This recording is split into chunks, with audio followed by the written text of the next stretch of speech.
The serene charm of a suburban park, a place meant for laughter and play, shattered irreparably. Is there anything more chilling than discovering such a safe haven can also be the stage for unimaginable horror? What kind of monster could carry out such brutality in a place so close to home, where families gather and children roam freely? And worse, could the real monster still walk among the unsuspecting community, ready to strike again?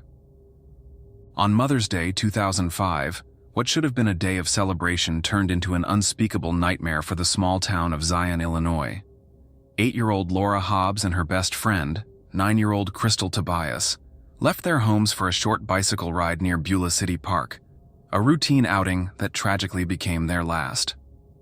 If you're fascinated by unraveling the darkest mysteries and exploring gripping true crime stories, don't forget to like this video, subscribe to our channel, and become part of our investigative community.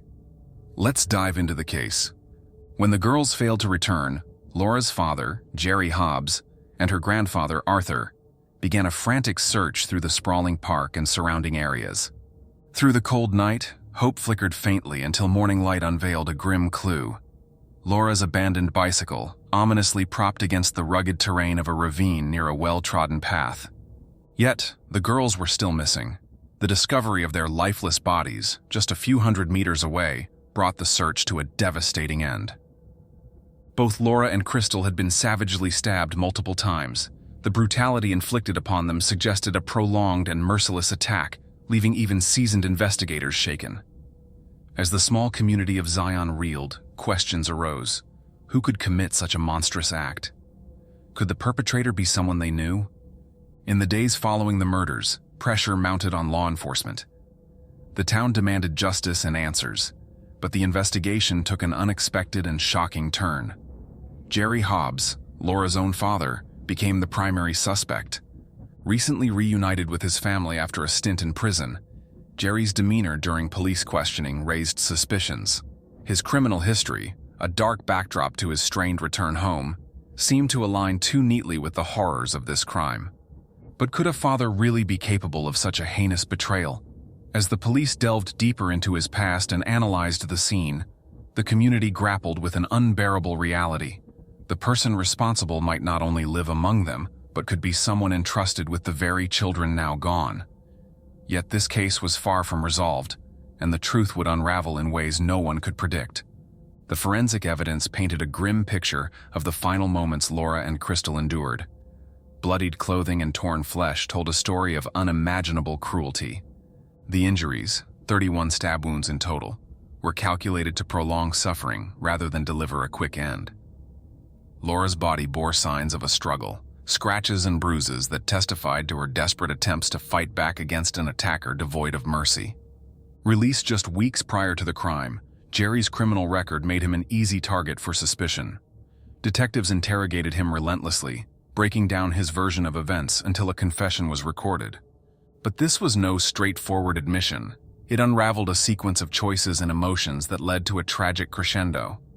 The day began with the warmth of a family gathering, yet it soon spiraled into a harrowing chain of events. Laura had pleaded with her parents for permission to celebrate Mother's Day with her best friend Krystal on a bicycle ride through the nearby park. Jerry objected. His daughter had recently been caught stealing money, and he wanted her to remain grounded as punishment. Sheila, Laura's mother, persuaded him otherwise, hoping to maintain peace and allow the girls a moment of joy. Jerry reluctantly agreed, but when an hour passed with no sign of the girls, frustration turned into worry. By nightfall, worry gave way to anger. Armed with his growing frustration, Jerry decided to track Laura down himself. The paths she loved, the hidden nooks where she played, these were ingrained in his memory. It was at one of these familiar spots that he found Laura and Krystal laughing, oblivious to the time and to the trouble awaiting them. Confrontation erupted quickly. Laura, defiant, mocked her father's authority, refusing his orders to return home. Krystal, standing by her friend, joined in the resistance. When Laura bit Jerry's hand in a bid to escape, his temper ignited. His slap sent her sprawling to the ground. The situation escalated as Krystal drew a small knife from her pocket, demanding he release Laura. But Jerry, driven by rage, overpowered her. The knife he wrested from the girl soon became a weapon of finality. In a storm of fury, Jerry unleashed his anger on Krystal first, stabbing her repeatedly in the chest. Laura, screaming in horror, tried to run, but found herself ensnared in the chaos. Her father's unrelenting wrath would ensure she shared her friend's tragic fate. The chilling scene would remain etched in the minds of those tasked with unraveling the truth. As the confessions settled into the minds of investigators, cracks began to form in the narrative presented by Jerry. The brutality of the murders and his detailed account aligned disturbingly well, but something about his story felt manufactured. Two young girls wielding a knife against a grown man, escalating into a frenzied double murder. The scenario raised eyebrows among the more experienced detectives, who found it implausible. Yet Jerry remained behind bars, held without bail, while the prosecution meticulously prepared its case. Hobbs's history offered fertile ground for doubt. His violent past, from petty thefts to the chainsaw rampage in Texas, painted the picture of a volatile man capable of snapping under pressure. But even as prosecutors built their argument, forensic inconsistencies began to emerge. The knife used had not been conclusively linked to Jerry. No traces of his DNA were found on the weapon, nor were there signs of blood on his clothing when he was detained. Then came another revelation, a troubling one. The timeline Jerry provided was riddled with gaps. His account placed him at the scene just before the murders, but witnesses in the park recalled seeing him leave well before dusk. This was not the only oddity. Several parkgoers reported a man wandering near the ravine around the time of the murders, but his description did not match Jerry's. Despite this, the police seemed reluctant to pursue alternative leads, convinced that their suspect had already confessed. Among the most unsettling evidence came from the autopsy reports. Forensic analysis of the injuries revealed a level of precision that seemed inconsistent with an act of blind rage. The placement of the stab wounds indicated deliberate intent to prolong suffering, not a sudden outburst of violence. Investigators quietly began to question whether Hobbs, for all his faults, had the composure to execute such a calculated attack. The community of Zion, meanwhile, remained polarized. Some believed his past made him the only plausible culprit, while others were skeptical, sensing that the investigation was too conveniently resolved. Protests erupted outside the courthouse, with signs demanding justice for Laura and Krystal. The weight of public scrutiny grew heavier, yet whispers of mishandled evidence began to circulate within the police department. 2 years after Jerry's arrest, the prosecution's case teetered on the edge. With no concrete forensic link between him and the crime, they relied almost entirely on his confession. But was this confession extracted under duress? Jerry had been interrogated for over 24 hours without legal representation, and his mental state had visibly deteriorated during questioning. His eyes, hollow and sunken, betrayed exhaustion as he recounted the supposed events. Yet even in custody, he maintained a sliver of hope that someone would uncover the truth. "I didn't kill my daughter," he repeated to anyone who would listen. But with each passing day, that truth seemed buried deeper beneath assumptions, inconsistencies, and the pressing need for closure in a case that had shattered a quiet town's sense of safety. The discovery of Amanda Snell's body sent shockwaves through Arlington. Her brutal murder, marked by a violent struggle and deliberate disposal, hinted at a methodical killer. Forensic evidence, including a distinctive footprint and DNA, pointed to a predator operating with calculated precision. Yet, the investigation stalled, leaving police grasping at fragments. Months later, a graduate student's survival after a horrifying assault reignited the case. Left to die in the snow, she defied odds by crawling to safety and flagging down a passing car. Despite severe injuries, she detailed her abduction. A man had ambushed her and her roommate, tied them up, and taken her to a remote location where he raped and strangled her until she lost consciousness. Her survival provided vital clues. The student described the attacker's medium build, dark clothing, and chilling detachment. She also recalled his car, a detail that became critical. Meanwhile, her roommate, who escaped her bindings, provided another key observation. The knots he tied were precise, suggesting military training. This led investigators to focus their search on personnel stationed at Fort Myer. The connection to Amanda Snell's murder became undeniable when DNA from the student matched the evidence collected from Amanda's pillowcase. Investigators intensified their efforts, narrowing suspects through base records. A crucial lead surfaced: a soldier whose footwear matched the Nike Air Force One prints found at Amanda's scene. Jorge Torres, a 21-year-old with a spotless service record, became the primary suspect. Torres' name raised immediate suspicion, given his proximity to both crimes and a pattern of late-night movements. When his barracks were searched, investigators uncovered Amanda's stolen electronics, items from the graduate student's assault, and, most damning, a knife stained with blood matching both victims. His calm demeanor during questioning faltered as the evidence mounted. The careful facade of a disciplined soldier unraveled, revealing a predator who had exploited his position to prey on unsuspecting women.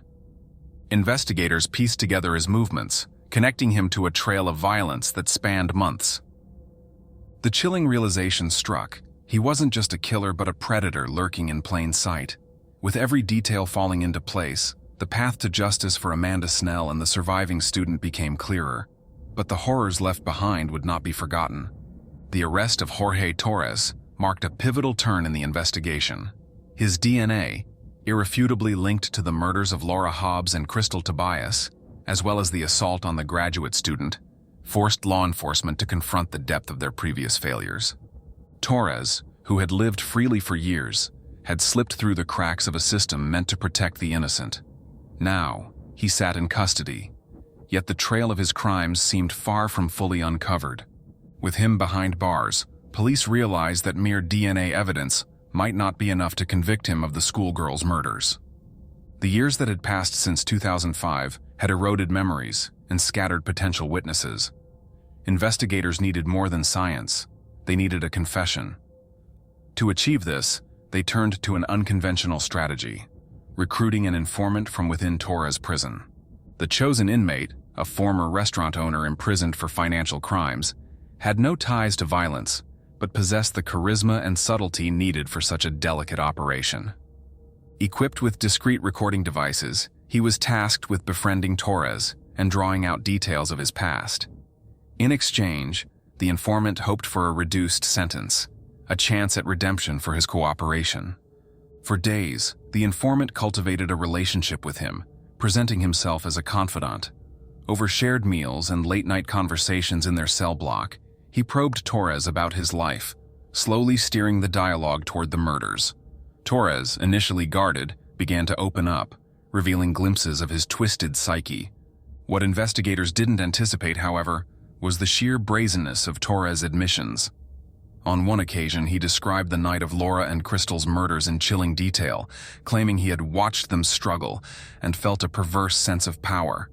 He spoke of the thrill he derived from their fear, offering specifics about the crime scene that only the killer could know, details that had never been made public. Yet as disturbing as these revelations were, he didn't stop there. He hinted at other attacks, some of which hadn't been reported or connected to him. "There's more they'll never find," he told the informant with a smug grin. The chilling implication that he had more victims sent shockwaves through the investigative team. The recordings provided undeniable proof of Torres' guilt in the murders of Laura and Krystal, but they also raised the terrifying possibility that his violence extended far beyond what was known. As the tapes were played back in the police station, investigators realized they were dealing with a predator who had carefully honed his ability to manipulate and evade justice. The question now wasn't just how to convict Torres, but how many other lives he had destroyed while hiding in plain sight. Now facing justice, he spoke with a disturbing ease about Amanda Snell's final moments. He recounted slipping into her dorm room with the intent to rob and assault her. When Amanda awoke, she was paralyzed by shock, a reaction Torres exploited. Without hesitation, he bound her hands with wire and looped a cord around her neck to silence her forever. His tone, as described by the informant, carried an unsettling pride, as though he reveled in the retelling of his cruelty. The details grew darker as Torres described how he abused Amanda while she gasped for air, her life slipping away. He then concealed her body in the closet, confident it would remain hidden long enough for him to escape suspicion. This confession solidified the investigator's theory. His casual demeanor was chilling. His actions were not only deliberate, but carried the hallmarks of a man who thrived on control and fear. The search of his belongings revealed further horrors. The laptop recovered from his room contained videos of other women being assaulted and tortured, though none were tied directly to murders. His Nike Air Force One sneakers, already linked to Amanda's crime scene, added another layer of irrefutable evidence. DNA results confirmed his presence, closing any gaps in the prosecution's case. By December 2010, the first trial began, centering on the graduate student who had miraculously survived. Torres showed no remorse as the charges of kidnapping, rape, and attempted murder were read. The court sentenced him to life imprisonment, but this was only the beginning. In 2014, during the trial for Amanda Snell's murder, prosecutors introduced the taped confession and forensic evidence, leading to a unanimous death sentence. Justice for Laura and Krystal took longer. In September 2018, Torres, already condemned, entered a plea bargain to avoid a full trial. He admitted to the heinous murders, describing his actions with the same chilling detachment. For each girl, he received an additional 50-year sentence, ensuring he would never walk free. He returned to Virginia to await execution, but in 2021, the state abolished the death penalty. His fate shifted to life imprisonment without parole, leaving him to spend the rest of his days confined. The legal battles concluded, but lingering questions remained about Jerry Hobbs. How had a grieving father, innocent of such atrocities, confessed to the unthinkable? In interviews, Jerry revealed the relentless psychological torment he endured. Exhausted, broken by the discovery of his daughter's murder, and subjected to hours of intense interrogation, he found himself overwhelmed by guilt and despair. For 5 years, that coerced confession defined him, a victim of not only the system, but the same man who stole his daughter's life. The detectives loomed over him, cycling through a relentless barrage of accusations, threats, and graphic photographs of the crime scene. Each image, every word, chipped away at his already fragile state. Hours turned into a grueling day, sleep deprivation eroding his resistance. When intimidation alone failed, the detectives shifted their tactics. They hinted at arresting Sheila, his wife, threatening to tear apart what was left of his family. "Do you want your kids to lose both parents?" one officer asked coldly. Jerry, overwhelmed by guilt and fear, felt the walls closing in. Though he initially refused to read the pre-written confession handed to him, the fear of his children being orphaned ultimately forced him to comply. The video confession was staged meticulously. By the time the camera rolled, Jerry was too broken to resist. Detectives demanded multiple takes to ensure that his demeanor aligned with their narrative. Each retake further blurred his perception of reality, until he began to wonder if he truly could have been involved in the atrocity. By the end of the ordeal, his words were no longer his own, but those of his interrogators. Jerry's ordeal lasted 5 years, years stolen from him while the real murderer roamed freely. When the truth finally emerged, the public's outrage was immense, yet it did little to ease his pain. In 2014, the $6 million settlement awarded to him was a hollow acknowledgement of the injustice he endured. As he publicly stated, "No amount of money can give me back those years, or my daughter." The revelations surrounding his case triggered widespread scrutiny of law enforcement practices. An independent review uncovered 4 additional wrongful convictions, all secured under similar circumstances: coercion, ignored DNA evidence, and manipulated confessions. Combined, the innocent men had spent 75 years behind bars. Each was released, but their lives bore the indelible scars of stolen time. While Jorge Torres now sat imprisoned for life, questions lingered about the scope of his crimes. Investigators combed through cold cases, suspecting that the brutal murders of Laura and Krystal were not his only victims. The full extent of his atrocities remained uncertain, overshadowed by the profound failures of a justice system meant to prevent them.